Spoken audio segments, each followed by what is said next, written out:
آج اسے واقعی سفید گلاب نہیں ملے تھے اور اس نے کوشش بھی نہیں کی تھی۔ اس میں ایک ننھا سا کارڈ لکھ کر ڈالا اور اس پہ لکھا کہ آنے کا شکریہ ARP۔ کارڈ اس نے پھولوں کے اندر ہی رکھ دیا تھا اور اس کے ساتھی نے بعد میں باہر جا کر حیا کو پھول دینے چاہے، لیکن اس نے تو ان کو دیکھا بھی نہیں تھا اور چلی گئی، اور وہ جیسے بہت ہی غصے میں تھی۔ ان تمام دنوں میں یہ وہ پہلا دن تھا جب جیہان نے اس پہ بہت وقت لگایا تھا۔ گو کہ وہ بنیادی طور پر اتنا چوکس آدمی تھا کہ اسے وقت نکالنا آتا تھا، مگر ابھی تک جو وہ خود سے کہہ رہا تھا کہ وہ یہ صرف اسے اسکالرشپ لینے سے روکنے کے لیے کر رہا ہے، خود بھی نہیں سمجھ پایا کہ اگر وہ اس کے سامنے آئی بیٹھی تھی تو اس نے ہر بات کہہ دی سوائے اسکالرشپ نہ لینے کے۔ وہ تو اس بارے میں ایک لفظ بھی نہیں کہہ سکا تھا، تو کیوں؟ شاید اس لیے کہ ان کی گفتگو جس تلخ موڑ پہ آ کر رکی تھی، اس کے بعد اس کو کسی کام سے منع کرنے کا مطلب تھا کہ وہ جان بوجھ کر وہی کام کرے گی۔ لیکن وہ ایک دفعہ پھر سے کوشش کرنا چاہتا تھا اور اگلے 2 دن وہ اپنے کام پیک اپ کرتا رہا۔ اس کا کام ٹھیک سے نہیں ہو پایا تھا کیونکہ میڈم سیکنڈ سیکرٹری واپس آ رہی تھی کسی میٹنگ کے سلسلے میں، اور اس کے پیشے میں اکثر ایسے ہی ہوتا تھا، بہت دن اور بہت صبر و تحمل سے کسی معلومات کے ملنے کے انتظار کے بعد ایک دم سے ناکامی منہ پہ آ آتی تھی۔ اور پھر تیسرے روز وہ رات میں پھر سے جناح سپر مارکیٹ کے ایک ویران سے چبوترے پہ اس سے ملا تھا۔ دنیا کے ہر حساس ادارے میں سب سے زیادہ قدیم اور کسی حد تک گھسا پٹا طریقہ جو کسی بھی شخص کا احسان اور اعتماد جیتنے کا بتایا جاتا تھا، وہ یہی تھا کہ پہلے آپ اپنے مطلوبہ شخص کو کسی مصیبت میں گرفتار کرائیں، پھر عین وقت پہ پہنچ کر خود کو ہیرو ثابت کر دیں۔ اگر اگلا شخص عقل مند ہوا تو آپ کی حرکت جان جائے گا اور کبھی بھی آپ کا احسان مند نہیں ہوگا، اور اسے تو نہیں معلوم تھا کہ وہ کتنی عقل مند ہے۔ البتہ وہ یہ نہیں جان پائی کہ لڑکے اسے کس کے کہنے پہ ستا رہے تھے۔ اسے اس روز وہ ذرا غائب دماغ لگی تھی، جیسے کسی بات پہ الجھی ہوئی ہو، اور وہ اپنے شوہر کو ڈھونڈنا چاہ رہی تھی، اور آج پھر اس کی گفتگو میں صرف اس کے شوہر کا ہی تذکرہ تھا۔ وہ اب بھی نہیں سمجھ پا رہا تھا کہ وہ اپنے شوہر کا انتظار کیوں کر رہی ہے، کیا اس لیے کہ وہ رشتہ ختم کر سکے یا پھر اس لیے کہ وہ رشتہ نبھا سکے۔ جو بھی تھا وہ میجر احمد کا امپریشن اس پہ بہت اچھا ڈالنا چاہتا تھا۔ وہ نہیں چاہتا تھا کہ اسے شک بھی پڑے کہ وہی ڈولی دراصل میجر احمد ہے، اور چبوترے پہ جانے سے پہلے اس نے چند ایک رسمی فکرے ریکارڈ کر کے اس ریکارڈنگ کا ٹائم لگا دیا تھا۔ عین وقت ہونے پہ حیا کا فون بج اٹھا اور وہ یہ بھی دیکھنا چاہتا تھا کہ وہ میجر احمد کے احسان مند ہے بھی یا نہیں، لیکن اس نے عادت کے مطابق پوری بات سنے بغیر ہی جھڑک کر فون رکھ دیا۔ وہ میجر احمد کو پسند نہیں کرتی تھی، یہ بات وہ جان گیا تھا، اور پھر اسے وہ گاڑی والا لڑکا یاد آتا تو لگتا کہ وہ واقعی جہان سے رشتہ ختم کرنا چاہتی ہے۔ شاید میجر احمد کے سامنے وہ اپنے شوہر کا ذکر صرف دھمکی کے طور پر کرتی رہی تھی تاکہ وہ اسے تنگ نہ کرے، اور پھر جب وہ جانے لگی تو اس نے وہی کہا جو وہ کہنا چاہتا تھا۔ شاید اس کی بد دعا سن کر وہ رک جائے، اور پھر وہ چبوترے کی دیوار کے عقب میں جا کر کھڑا ہوا تھا، اور تب بھی اسے امید تھی کہ وہ مڑ کر ضرور آئے گی، یہ دیکھنے کہ وہ کون ہے اور کیوں ہے۔ لیکن وہ ذرا سی رکی، مڑ کر دیکھا اور پھر واپس آگے بڑھ گئی۔ اس کا ذہن تو واضح طور پر کہیں اور ہی الجھا ہوا تھا۔ دراصل یہ اس سین کی بات ہو رہی ہے جو کہ حیا سلیمان کی ٹریول جرنی میں ایک پوائنٹ پہ آیا تھا، جب وہ ترکی جانے سے پہلے کافی زیادہ پریشان تھی اور وہ باہر واک کر رہی تھی تو کچھ لڑکے اس کے پیچھے لگ گئے تھے، اور پھر سے وہاں پہ ڈولی آ گیا تھا، اور بیسیکلی وہ جو لڑکے پیچھے لگے تھے وہ خود ہی میجر احمد نے لگائے تھے کہ پہلے اسے مصیبت میں پھنسائے اور پھر اوپر سے ہیرو بن کے اسے اس سے بچا لے۔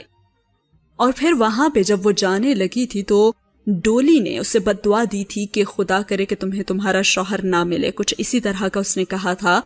اور پھر جب اس نے مڑ کر دیکھا تھا تو ڈولی وہاں پہ نہیں تھی، اور وہ بھی کافی پریشان ہو گئی تھی یہ بات سن کر۔ تو یہ اس سین کی بات ہو رہی ہے۔ خیر جہان کا تو کام نہیں ہو سکا تھا اور اب مزید یہاں ٹھہرنا بھی بیکار تھا اور اب اسے واپس جانا تھا. 15 جنوری کو اس کی فلائٹ تھی اور اس کے پاس اب صرف ایک دن تھا. صرف اور صرف اپنے دل کو مطمئن کرنے کے لیے وہ ایک آخری کوشش کرنا چاہتا تھا.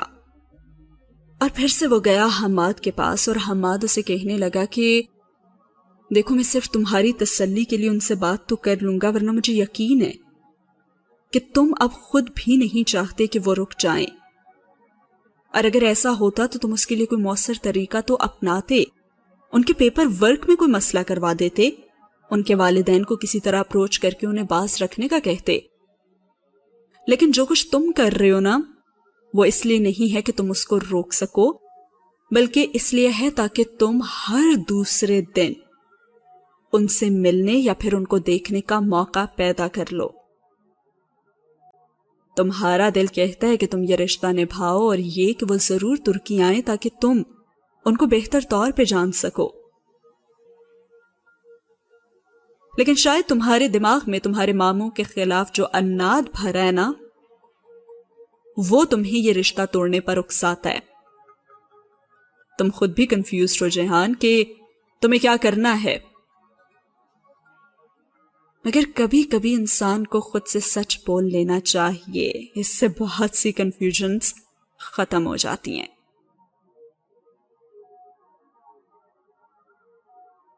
اور حماد جب بھی اس طرح کی باتیں اس کے سامنے کرتا تو وہ اس کی باتوں کو نظر انداز کر دیتا، اور آج بھی وہ اپنی بات پہ قائم تھا کہ وہ اپنی بیوی کو اپنے قریب ترکی میں نہیں دیکھنا چاہتا، اور حماد جو کچھ کہہ رہا تھا وہ سچ نہیں تھا. لیکن چونکہ اب اس کو روانگی کا حکم مل چکا تھا اور کل دوپہر میں اس کی فلائٹ تھی، سو وہ ایک آخری کوشش آج کے دن کرنا چاہتا تھا. حماد کو آج اپنی امی اور بہن اینی کے ساتھ شاپنگ پر جانا تھا اور وہ لوگ اس کی شادی کی شاپنگ کر رہے تھے، جبکہ دوسری طرف جہان اپنے اپارٹمنٹ میں پیکنگ کر رہا تھا اور ساتھ میں وہ اپنے ٹریسر کا سٹیٹس بھی ضرور چیک کرتا تھا. اس نے دیکھا کہ صبح وہ ڈپلومیٹک انکلیو میں تھی، پھر پنڈی چلی گئی شاید، اور پھر وہ سوچنے لگا کہ شاید اس نے وہاں سے کچھ اٹھانا ہو، کیونکہ پھر وہ واپس ڈپلومیٹک انکلیو چلی گئی تھی. اور یہ اس سین کی بات ہو رہی ہے جس دن خدیجہ رانا کے ساتھ وہ ترکی ایمبیسی میں گئی تھی ویزا لگوانے، لیکن پھر اسے یاد آیا تھا کہ اس کا تو پاسپورٹ بھی بن کر نہیں آیا اور وہ اس کے لیے پنڈی گئی تھی، اور پھر وہ واپس وہاں آئی تھی، اور جب ان کا سب کچھ کلیئرنس ہو گئی تھی تو وہ دونوں شاپنگ کے لیے گئی تھیں. ابھی دوپہر پوری طرح سے نہیں چھائی تھی جب جہان نے اسے F7 کی طرف جاتے ہوئے دیکھا. کل رات بھی وہ جناح سپر میں ہی تھی، سو آج بھی شاید وہیں جا رہی ہو. اس لڑکی کو شاپنگ کا لگتا ہے بہت ہی شوق ہے. بہرحال اس نے حماد سے بات کی اور وہ لوگ F10 جا رہے تھے، لیکن چونکہ وہ حیا سے بات کرنے کے لیے راضی تھا اس لیے وہ جناح سپر چلا آیا. حماد اس سب کو ایک اتفاقیہ ملاقات کی طرح پلان کرنا چاہتا تھا، چونکہ یہ طے تھا کہ وہ اسے اپنے میجر احمد ہونے کا تاثر دے گا. اس لیے غلط لگتا کہ جو شخص اپنی بدصورتی کے باعث پہلے اس کے سامنے نہیں آ رہا تھا اب ملاقات پہ راضی ہو گیا. اسی لیے اس نے پلان کیا کہ وہ بھی اسے شاپنگ مال میں جائے گا اور اسی جگہ پہ جہاں پہ حیا سلیمان ہوگی، اور یہ ایک اتفاقی ملاقات ہوگی تو وہ اسے اس کے چہرے سے ضرور پہچان جائے گی. اپنی جاب میں وہ اکثر ایسے اتفاقیہ مواقع پیدا کرتے رہتے تھے اور ان کے نزدیک وہ لوگ احمق تھے جو موقع ملنے کا انتظار کیا کرتے تھے، کیونکہ مواقع ڈھونڈنے نہیں بلکہ پیدا کیے جاتے ہیں. اب ایک بہت ہی معصوم سے اتفاق میں وہ ایک ہی دکان میں اس سے ٹکرا جاتا اور وہ یقیناً اس کا آدھا جھلسا چہرہ دیکھ کر تو چونکتی، اور اسی پل اینی اسے احمد بھائی کہہ کر پکارتی، کیونکہ اینی کو وہ پہلے سمجھا چکا تھا کہ آج وہ اسے مارکیٹ میں احمد بھائی کہہ کر پکارے گی، کیونکہ وہ کسی کو یہ تاثر دینا چاہتا ہے کہ اس کا نام حماد نہیں بلکہ احمد ہے. اینی اپنے بھائی کی ان مشکوک حرکتوں کی تو پہلے ہی عادی تھی اور وہ بھی شانے اچکا کر راضی ہو گئی. جو بھی تھا اپنے بھائی کی مدد کر کے اسے ہمیشہ خوشی ہوتی تھی. حماد نے وہیں سے اسے فون کیا اور کہا کہ میں فیملی کے ساتھ مارکیٹ میں ہوں، لیکن مجھے یہ معلوم نہیں ہے کہ وہ کس شاپ میں جائیں گی. وہ اس وقت اپنا بیگ پیک کر رہا تھا. حماد وہ جو سعید بک بینک والا پلازا ہے نا، اس میں جہاں پہ خالی چبوترا سا بنا ہے؟ ہاں جہان، لیکن پھر کوئی بک فیئر شاید لگا ہوا ہوگا، وہ تو خالی نہیں ہے ابھی۔ اچھا، تم اس کے آس پاس کوئی کپڑوں یا پھر جوتوں کی کیا کوئی ایسی شاپ ہے جس پہ سیل لگی ہوئی ہے؟ اور وہ سوچ سوچ کر بول رہا تھا، اس نے اتنے دنوں میں ایک چیز کا تو اندازہ کر لیا تھا کہ وہ لڑکی کپڑوں اور جوتوں کی بہت شوقین تھی۔ ہاں، یہ یہاں سے تھوڑا سا آگے ایک جگہ سیل لگی ہوئی ہے۔ ہاں تو تم وہیں جاؤ، وہ ادھر ضرور آئے گی۔ اور وہ بہت ہی وثوق سے بولا تھا، اور وہ کپڑے تہہ کرتے ہوئے پھر اسی نہج پہ سوچنے لگا کہ کیا وہ واقعی چاہتا تھا کہ وہ نہ جائے، یا پھر بس اس کی ہر پل خبر رکھنے کا بہانہ ڈھونڈ رہا تھا وہ۔ اور پھر اسے حماد کی وہ بات یاد آئی جب اس نے کہا تھا کہ جیہان تم کنفیوزڈ ہو، اور پھر سے اس نے اپنے سر کو جھٹکا۔ ابھی پورا گھنٹہ بھی نہیں گزرا تھا جب حماد کا دوبارہ فون آیا۔ وہ بھی لیپ ٹاپ سامنے رکھے کچھ ٹائپ ہی کر رہا تھا، اور حماد کا فون نمبر دیکھ کر ایک دم اس کا دل بہت اداس ہوا تھا۔ وہ سوچنے لگا کہ یقیناً حماد نے اس سے بات کر لی ہوگی اور اب وہ ترکی نہیں آ رہی ہوگی، اور پھر اس نے کال بھی موصول کی، اور حماد تو ایک دم شروع ہی ہو گیا اور اس سے کہنے لگا، اچھی بے عزتی کروائی ہے آج تم نے میری۔ اور جیہان سیدھا ہوا بیٹھا اس کے سخت غصے میں اس کی باتیں سن رہا تھا، اور اسے کہنے لگا، ارے میرے بھائی ہوا کیا ہے؟ بھابھی نے نا مجھے پہچان لیا، ارے انہوں نے تو پوری شاپ میں سب کے سامنے اعلانیہ بتایا کہ میں پنکی بنا سڑک پہ نا گداگری کر رہا تھا۔ ارے لعنت ہے مجھ پہ، اور لعنت ہے اس دن پہ جب میں نے تمہاری مدد کرنے کا سوچا تھا۔ اس نے کیسے پہچان لیا تمہیں؟ یہ دوسری بار تھی جب حیا کی حرکتوں کی وجہ سے وہ حیران رہ گیا تھا۔ پہلی دفعہ جب اس کے منہ پہ اس نے سلش گرایا تھا تب بھی اسے جھٹکا لگا تھا، اور اب بھی ایسا ہی اسے جھٹکا لگا تھا کہ وہ کیسے اسے پہچان گئی۔ بھائی میرے ہاتھ پہ جو نشان ہے نا، اور انگلیوں پہ جو انہوں نے اس دن زخم دیے تھے نا، انہی سے انہوں نے پہچان لیا، اور میری فیملی کے سامنے نا اچھی خاصی میری بے عزتی کرتی ہے۔ تو تم نے اس سے بات نہیں کی؟ میں سارے ہنگامے کے بعد بھلا کیا بات کرتا؟ میں تو جلدی سے وہاں سے نکلنے کی کوشش کر رہا تھا، لیکن پھر وہ شاپ کیپر آ گیا۔ اس دن ثانیہ اور میں نے یہیں سے شاپنگ کی تھی نا، وہ ہمیں جانتا تھا، بس شکر تھا کہ اس نے میرا نام نہیں لیا، لیکن اور غصے سے بولتے بولتے وہ ایک دم رکا۔ تم جو چاہ رہے تھے نا کہ میجر احمد کا امپریشن اچھا پڑے، وہ اب نہیں ہو سکے گا، کیونکہ ملنے سے پہلے میں نے اینی سے کہا تھا کہ وہ مجھے احمد کہہ کر پکارے گی، اور اس نے تمہاری مسز سے لڑتے ہوئے بھی میری ہدایت یاد رکھی اور اس نے مجھے احمد سے ہی پکارا۔ یعنی کہ اب حیا کو یہی لگ رہا ہوگا کہ وہ پنکی جو خواجہ سرا بنا سڑکوں پہ پھر رہا ہوتا ہے وہی میجر احمد تھا، اور جہان جو کہ چاہتا تھا کہ میجر احمد کا امپریشن اچھا پڑے، اس کا تو امپریشن 0 ہی ہو گیا۔ اور پھر جہان اسے کہنے لگا، اس سے تو بہتر تھا کہ میں تمہیں کام ہی نہ کہتا۔ جہان ایک منٹ دیکھ، مجھ سے بول لو خیر ہے، لیکن خود سے جھوٹ مت بولو یار۔ سچے دل سے تسلیم کر لو نا کہ تم کبھی ان کو روکنا نہیں چاہتے تھے۔ ارے تم تو اب بھی چاہتے ہو کہ وہ تمہارے استنبول ضرور آئیں، اسی لیے اس بارے میں پریشان مت ہو اور جانے کی تیاری کرو یار۔ ویسے اچھی خاصی خوش اخلاق بیگم ہے آپ کی۔ اور اس کی آخری بات پہ تو وہ بے اختیار ہنس دیا تھا۔ ہمار ٹھیک کہتا تھا، اسے اپنے اندر کی کنفیوژن ختم کر دینی تھی۔ اس کے ترکی آنے سے پریشان تو تھا لیکن ناخوش نہیں تھا۔ اس نے بالآخر خود سے سچ بول ہی لیا۔ وہ کسی لڑکی کے اپنے اعصاب پہ حاوی ہو جانے سے ڈرتا تھا، اور لڑکی بھی وہ جو سلیمان ماموں کی بیٹی تھی۔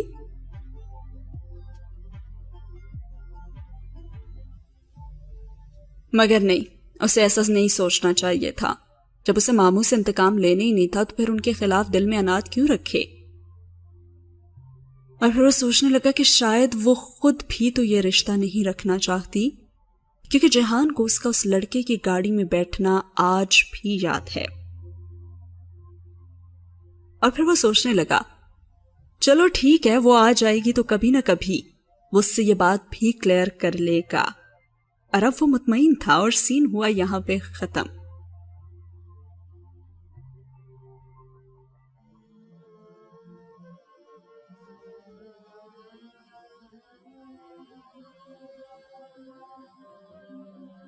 اگلا سین سٹارٹ ہوتا ہے حیا سلیمان سے، اور یہ پریزنٹ والا سین ہے جہاں پہ حیا سلیمان اپنے باپ کی جگہ آفس میں ان ذمہ داریوں کو سنبھالتی ہے۔ ابھی بھی وہ آفس میں بیٹھی ہوئی تھی اور وہ کیا دیکھ رہی تھی، آئیے جانتے ہیں۔ آفس میں نیم اندھیرا پھیلا ہوا تھا اور کھڑکیوں کے باہر شام اتر آئی تھی۔ وہ ابھی تک اسی پوزیشن میں بیٹھی یکٹک لیپ ٹاپ سکرین کو دیکھ رہی تھی اور آنسو تو اس کے گالوں پہ لڑک لڑک کر اب سوکھ چکے تھے۔ کہیں پس منظر میں فون کی گھنٹی بھی بج رہی تھی، لیکن وہ اس کی جانب متوجہ نہیں تھی۔ وہ تو صرف اس ایک شخص کو ہی دیکھ رہی تھی جو اس سے ہم کلام تھا، بات کر رہا تھا۔ بہت ہی مختصر الفاظ میں اپنی کہانی سناتے ہوئے بھی درمیان میں اٹھ کر وہ کافی بنا لایا تھا، کیونکہ فارغ تو وہ بیٹھ ہی نہیں سکتا تھا، وہ اسے جانتی تھی۔ لیکن آج جب اس نے ویڈیو کے کھلتے ہی جیہان کو بیوقدہ کے سفید محل میں موجود عبد الرحمن پاشا کے کمرے کی کمپیوٹر چیئر پہ بیٹھتے دیکھا تو اسے لگا تھا کہ وہ اس شخص کو نہیں جانتی اور نہ ہی پہچانتی ہے۔ وہ اس ویڈیو میں اور ARP کے کمرے میں کیا کر رہا تھا وہ نہیں سمجھ سکی، لیکن پھر جیسے جیسے وہ سنتی گئی اس کے تو اعصاب سن پڑتے گئے۔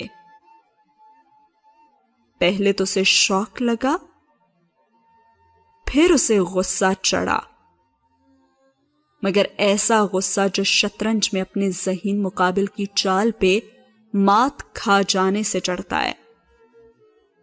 اور پھر اس کی جگہ دکھ نے لے لی، اور پہلی دفعہ اسے احساس ہوا تھا کہ جب تک انسان دوسری کی جگہ پہ کھڑا نہ ہو اسے پوری بات سمجھ میں نہیں آتی۔ ٹیلی فون کی گھنٹی ابھی تک بج رہی تھی اور اس نے ہاتھ بڑھا کر ویڈیو کو وہیں روکا۔ ابھی تو وہ آدھی بھی نہیں ہوئی تھی اور ابھی تک جیہان نے اس آدمی کا ذکر کیا بھی نہیں تھا جس کے چہرے پہ حیا نے کافی الٹی تھی۔ اگر اس کا وہ غریب سا ریسٹورانٹ آنر جیہان ہی عبد الرحمن پاشا تھا تو عائشہ اور بہارے کا عبد الرحمن پاشا سے تو پھر بیچارہ وہ کون تھا جس پہ اس نے کافی الٹی، اور وہ جس کو اس نے جیہان کے ساتھ پینٹری میں دیکھا تھا وہ اسی کے بارے میں سوچ رہی تھی۔ مگر ایک منٹ، اس نے دونوں کنپٹیوں کو انگلیوں سے دباتے ہوئے سوچنا چاہا۔ اسے تو سمجھ ہی نہیں آئی کہ اس کو کس نے کہا تھا کہ وہ عبد الرحمن ہے۔ کیا کسی نے کہا تھا کہ اس کا نام عبد الرحمن پاشا ہے؟ کیونکہ وہاں پہ تو صرف ARP لکھا ہوا تھا۔ اس نے کافی سوچا لیکن اسے کوئی یاد نہیں آیا۔ اسے تو کسی نے بھی نہیں کہا تھا کہ ARP عبد الرحمن پاشا ہے۔ اس نے تو آنے کے ساتھ اس کی تصاویر دیکھ کر از خود یہ فرض کر لیا تھا کہ وہی عبد الرحمن ہوگا۔ تب تو وہ یہ بھی نہیں جانتی تھی کہ آنے کا ایک دوسرا بیٹا بھی ہے، ان کا اصلی بیٹا، گمشدہ بیٹا، جو عرصہ پہلے ادالار چھوڑ کر چلا گیا تھا۔ ہاں وہی تو تھا ان کا گمشدہ بیٹا، تبھی تو اس کی تصاویر گھر میں ہر جگہ لگی ہوئی تھی۔ اور پھر حیا سوچنے لگی کہ پاشا بے یعنی مسٹر پاشا، اسی نام سے جیہان اسے ریسٹورانٹ میں پکار رہا تھا نا جب اس نے ان کی باتیں سنی تھی وہاں پہ پینٹری میں۔ تو کیا عبد الرحمن پاشا اور پاشا بے دو الگ الگ لوگ تھے؟ اب فون تو مسلسل بجے جا رہا تھا اور اس نے اکتا کر میز پہ رکھے فون کو دیکھا اور ابا کی سیکرٹری کو کہا بھی تھا کہ اسے مت ڈسٹرب کرے، لیکن کوئی سنے تو نہ۔ اس نے ریسیور اٹھایا اور کہا، جی میم، ولید صاحب آپ سے ملنا چاہتے ہیں اور وہ اصرار کر رہے ہیں۔ کیا میں جی انہیں بھیج دیں، اس نے ناگواری کی اٹھتی لہر کو دبا کر کہا اور فون رکھ دیا۔ صرف اس فضول آدمی کی وجہ سے اس کا کردار جیہان کی نظروں میں مشکوک ہو کر رہ گیا تھا، اور صرف یہی نہیں، وہ تو کمپنی کے ساتھ بھی وفادار نہیں تھا۔ آج تو وہ اچھی طرح نپٹے گی اس سے۔ اس نے آفس کا لاک کھولا اور نقاب کی پٹی سر کے پیچھے باندھ لی اور پھر لیپ ٹاپ بند کر کے فلیش ڈرائیو ڈبی میں واپس ڈال دی۔ اس نے سوچا کہ باقی کی ویڈیو وہ گھر جا کر دیکھ لے گی، اور ویسے بھی شام ہونے کو آئی تھی اور وقت کا تو کچھ پتہ ہی نہیں چلا تھا۔ ابھی تک اس کے اعصاب شل تھے۔ دروازہ کھلا اور ولید لمبے لمبے ڈگ اٹھاتا اندر داخل ہو گیا، اور اس کے لبوں پہ ہمیشہ کی طرح استحصائیہ مسکراہٹ بکھری تھی، جبکہ وہ کرسی پہ ٹیک لگائے دونوں ہاتھوں پہ کوہنیاں جمائے اسے آتے دیکھتی رہی۔ کیسی ہیں آپ میڈم ایم ڈی؟ اس کے سامنے کرسی کھینچ کر بیٹھتے وہ بولا۔ آپ بتائیں کہ کیا کام تھا؟ وہ خشک لہجے میں بولی، اور وہ رات پھر سے تازہ ہو گئی تھی۔ کیا سوچتا ہوگا جہان اس کے بارے میں، اف۔ اور پھر ولید کہنے لگا کہ کل بورڈ آف ڈائریکٹر کی میٹنگ میں ہم آپ کے خلاف قرارداد لا رہے ہیں۔ اور وہ پتہ دینے والی مسکراہٹ کے ساتھ کہتے ہوئے اس کی میز سے پیپر ویٹ اٹھا کر انگلیوں میں گھمانے لگا۔ کیسی قرارداد؟ اس نے حتی الامکان لہجے کو نارمل رکھنے کی کوشش کی۔ آپ جانتی تو ہیں کہ تمام ڈائریکٹرز اگر مل کر ایم ڈی کے خلاف قرارداد لائیں، عدم اعتماد کی، یعنی کہ ان کو اس پہ بھروسہ نہیں ہے، تو ایم ڈی کو ہٹایا بھی جا سکتا ہے۔ اور وہ خاموشی سے اس کی باتیں سنتی رہی۔ شاید ولید نے تازہ کمپنی لا پڑھا تھا، ورنہ اسے یہ خیال پہلے دن ہی آ جانا چاہیے تھا۔ اور پھر بولنے لگا کہ کل تو آپ اس آفس سے باہر ہوں گی۔ مجھے افسوس ہو رہا ہے مگر ہم نے بہت برداشت کر لیا ہے آپ کو۔ ارے آپ جیسی عورتوں کی جگہ نا گھر میں ہوتی ہے یا پھر مدرسے میں، ادھر نہیں۔ اور وہ اب بھی لب بھینچوں سے دیکھتی رہی۔ ایسا کرے کہ آپ اپنی ضروری اشیاء سمیٹ لیں، آخر کل آپ کو یہ جگہ چھوڑنی جو پڑے گی۔ میں تو بس یہی بتانے آیا تھا ادھر، وہ فاتحانہ انداز میں کہتا اٹھ کھڑا ہوا۔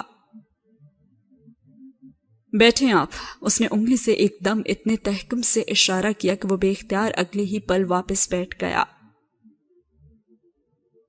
اب میری بات سنیں۔ حیا دونوں مٹھیاں میز پہ رکھے کرسی پہ ذرا آگے کو ہوئی۔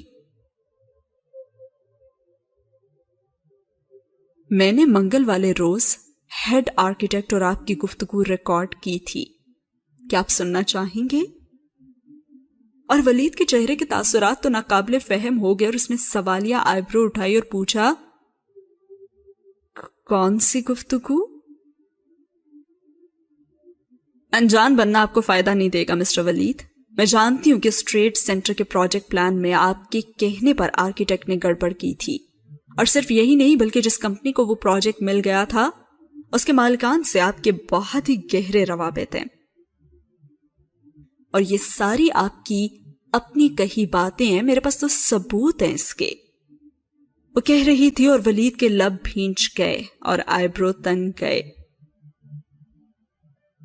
آڈیو کسی چیز کا ثبوت کبھی نہیں ہو سکتی میڈم۔ ہاں تو مجھے کورٹ میں کسی کو کچھ دکھانا بھی نہیں ہے، مجھے تو صرف اپنے ابا کو یہ سب کچھ بتانا ہے، اور ویسے بھی وہ اب ٹھیک ہو رہے ہیں اور اسی ہفتے وہ دوبارہ جوائن بھی کر لیں گے۔ آج جب گھر جا کر میں ان کو آپ کی اصلیت بتاؤں گی تو وہ اپنی بیٹی کی ہر بات فوراً مان لیں گے۔ اور ویسے بھی ہماری کمپنی لا کے مطابق اگر ایسا کچھ ثابت ہو جائے تو نہ صرف آپ کے شیئرز فریز ہو سکتے ہیں بلکہ ابا کو، آپ جانتے ہی ہیں نا، وہ تو اپنے ساتھ دغا کرنے والوں کو یوں ہی نہیں چھوڑ دیتے، سڑک پہ لے آئیں گے وہ آپ کو۔ اور ولید کا چہرہ تو سرخ ہو گیا اور وہ غصے سے غرایا اور کہنے لگا، میں تمہیں جان سے مار دوں گا۔ میں نے کمپنی کے ساتھ کوئی دغا نہیں کیا، اور اگر تم نے اپنے ابا کو کوئی الٹی سیدھی بات بتانے کی کوشش کی تو مجھ سے برا کوئی نہیں ہوگا۔ اور اس نے مسکرا کر سر اٹھا کر ولید کو دیکھا. کسی سے تو وہ بھی ڈرتا تھا. اور پھر اس نے کہا کہ میں دیکھ لوں گا تمہیں، اور ایک شعلہ بار نگاہ اس پہ ڈال کر وہ مڑا اور تیز تیز چلتا باہر نکل گیا. اور پھر سے وہ جیہان کی اس ویڈیو کی طرف مڑ گئی اور انہیں سوچوں میں گم ہو گئی. سوچنے لگی کہ اس آدمی کو وہ سمجھانے کے لیے اس کے ساتھ بیٹھی تھی اور اس کی اسی حرکت نے اسے جیہان کی نظروں میں مشکوک بنا دیا تھا. جب جیہان اس سے ملے گا تو وہ سب سے پہلے یہی بات کلیئر کرے گی.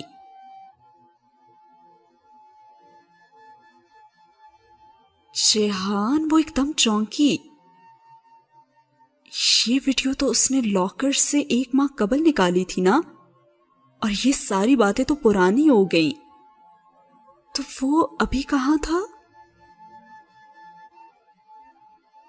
اور اسے پنکی کی وہ بات یاد آئی کہ پنکی نے پزل باکس اسے تھماتے ہوئے کہا تھا کہ جب تک وہ اسے کھول پائے گی تب تک وہ شاید اس دنیا میں نہ رہے.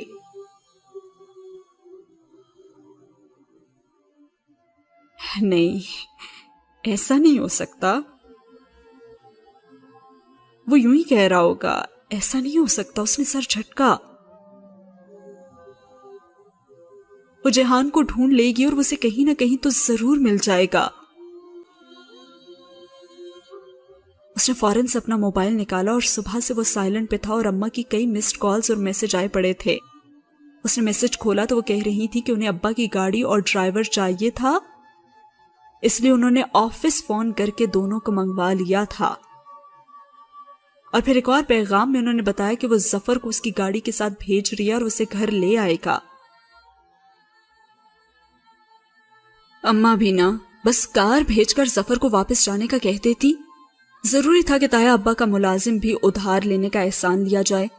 اسے خواہ مخواہ کوفت ہوئی تھی. بہرحال اس نے سر جھٹک کر فون بک میں سے عائشہ کے گھر کا نمبر ڈھونڈ کر ملایا تو کوئی جواب نہیں. اور پھر اس نے حلیمہ آنٹی کا نمبر ملایا. وہ یقیناً ان سے ہوٹل گرینڈ کا نمبر لے سکتی تھی اور جیہان وہیں ہوگا. ہلو. Oh that's hello.